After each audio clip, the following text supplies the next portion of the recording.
talking the low-budget British horror movie Doll Cemetery, and this one is directed by Stephen N. Smith, who also co-wrote this. Now, Stephen M. Smith had directed the previous kind of British horror movie called The Haunting at Borley Rectory, which apparently has done pretty well on the straight-to-DVD market. And here he is returning to a kind of another spooky tale of hauntings and mysterious kind of goings-on. This one starring Jon-Paul Gates as Brendan. I'm seeing a lot of Jon-Paul Gates in these last few years in kind of British genre films, horror, fantasy, that sort of thing. I found him to have a tendency to somewhat overact in previous films, though he's a little more understated in this one. So what's the story here? So basically we have this writer, Brendan, played by Jon-Paul Gates, and he's a guy who's got writer's block. He's having some personal problems, so his publisher convinces him to go to this kind of remote cabin in the woods, and we all know how that's going to turn out. But it's essentially a nice country kind of like house. In actual fact, that's what we have here in the UK. To try and get away from the distractions of modern life, etc. Yada yada yada. And when he's there, he meets a variety of characters: a seductress dressed in red, this crazy guy running around in the woods, this kind of like aggressive neighbour. And he's also delivered this package, which is inside this package this creepy looking doll. Now, he assumes it's something to try and inspire him, that he's a horror novelist by his publisher.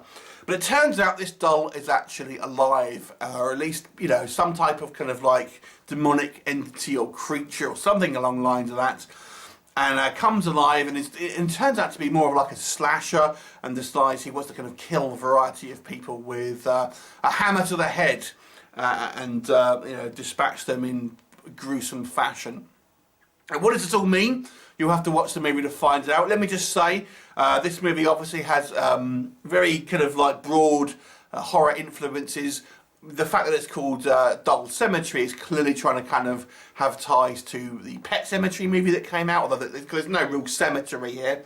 Obviously you've got the Chucky and the Annabelle franchises that have recently had entries, and obviously they're killer dolls. But also I would say this one is kind of like, has a Wicker Man kind of tinge to it as well. So the best kind of mashup I would suggest is kind of Chucky meets the Wicker Man. But let's talk about what works first of all with this film.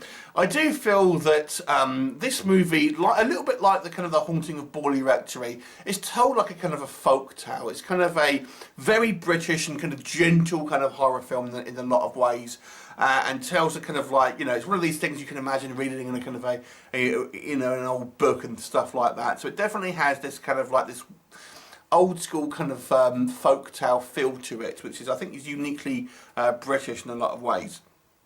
The actual first kind of act of this movie, maybe the first half of the first act, I feel is fairly strong. We get our kind of set up with our actual antagonist, this kind of this doll, which, because of budgetary restraints, the way they kind of make this doll move, it's actually like a child when it's kind of moving around with a kind of obviously a mask on, and when it's kind of just sat in a chair, it's literally a doll. Now the effect is a little ropey, because we can kind of clearly see, obviously when it's a child, you can see his like real ears and stuff behind the doll, behind the mask, and when it's sat in the chair, you can see it's kind of paper mache. So, you know, if you're looking for a kind of like high budget slick effects, you're not going to find them here. But personally speaking, I can kind of look past some of the budgetary restraints, and I've got to say it's probably the best route to go with this one, because it comes across less like a kind of like a possessed doll and more like a slasher. And the fact that this doll uses essentially a hammer to kind of bash his victim's head in gives it that kind of that slasher feel. And one of the things I feel is the strongest thing with this movie is I feel the aesthetic design of our antagonist, Alfred, is pretty good. And it kind of reminds me of the, if you've seen the David Boreanaz slasher film, Valentine, it has kind of like a cherub kind of mask. It reminded me a little bit of that, and I think the actual aesthetic is quite well done, and the fact that we don't really ever hear this character talk outside of like a weird kind of nursery rhyme, which is kind of like narrated over the top sometimes. I felt, you know, there are scenes where it looks quite effective. On the low budget scale, admittedly, inexplicably it turned into an adult later on in the movie, which I didn't feel was adequately explained. But there you go. So there's that, and like I've said, our central actor here, Jon-Paul Gates, I've never really particularly been too keen on, because he has a tendency to really overact and kind of like mug for the camera, and he's especially done it in like these fantasy series like the Dragon Kingdom and stuff like that. But here he shows a lot more restraint, I feel, and kind of reins it in a little bit more, and gets a little bit more of a kind of a natural performance, and comes across as a little bit more of a real character rather than a caricature.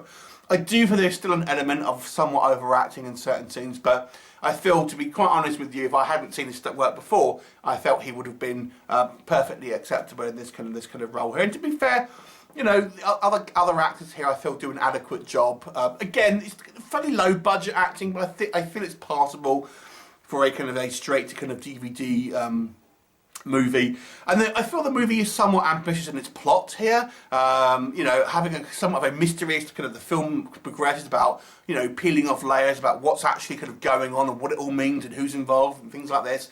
So I do like the attempt of having, you know, somewhat of more things kind of being revealed as to kind of the plot progresses throughout the movie. So let's talk about what doesn't work. You know, I've mentioned I think this is probably one of the best performances I've seen from Jon-Paul Gates, but it's still relatively kind of somewhat stilted, and I still feel there may still be some complaints here with some kind of wobbly acting, but it's not too bad. Obviously the budget, if you are expecting a polished production, you are not going to find it here. This is a very low budget movie, and it does show, it does come across as low budget. Here's where I feel the movie is his biggest problem. I feel the first half of the movie is certainly stronger than the second half, because I feel when we get to that second half, it really falls down in a number of ways. Even probably just before the second half, to be honest with you. Maybe the first act is strong, but when we kind of get to the middle of the movie, it just slows down. You don't really feel there's much happening. The second act of the movie is very much people talking in a room, and that kind of stuff, or talking against a fence, but you don't feel there's a huge amount of plot progression. The dialogue seems somewhat kind of meaningless in a lot of ways. You don't feel like the plot is particularly going anywhere. And then the third act is more or less a chase scene, but it's done, I've got to say, this was the poorest part of the film, if you want my opinion. The way this last act is shot is it's kind of in daylight. The choice of music is quite poor, because it doesn't really seem like there is any. In actual fact, it almost seems, you know, it's an extended kind of chase scene with very little music in the daylight. If you were to put the Benny Hill music over this, it would seem like an actual comedy. It just doesn't work. There's no tension in it. I feel like the menace of the character of this Alfred is lost at this point, because he just seems like a dude in bright sunlight running around with a mask on, and it just doesn't work. There's no real sense of danger or threat at this point. And then we have a kind of a Wicker Man-esque style kind of ritual with a variety of kind of like random people, and what it looks like is, it looks like this film company has gone, right, what costumes have we got lying around that we've used for low budget films? Let's have a couple of military guys with assault rifles for some reason that we're not going to explain. We've got a few dolls that will staple to someone's head to kind of make it look creepy. We've got a load of we'll put some makeup on some people but not others, and like, why they wear, it doesn't make, it just looks like a real hodgepodge of just what was laying around basically. And again, I feel the story at this point has lost its, like I said, for some reason the kind of our Alfred is now an adult, but he's still a doll. It doesn't really make sense. And then who are these people? Why are they sacrificing things? You're not really told. It just kind of doesn't work at all. So I feel like I said, the first half is certainly a passable kind of low budget horror, but it just loses its way in the second half, and any kind of like, this movie is never really scary. I feel it doesn't really do a good job of giving you any type of creepy factor. But any what it did have in the first half, I feel is certainly lost within that second half, which I feel squanders any kind of goodwill that you may have got within that first half. I mean, like I said, I appreciate the attempt here to have a little bit more, trying to have a little bit more that's going on and kind of a few surprises and turns and stuff. But I do not feel it was written particularly well and then executed on a directorial style particularly well, because there's just no tension in it. So overall, I feel this has some good elements within the film. But overall, it's probably a slightly below average film.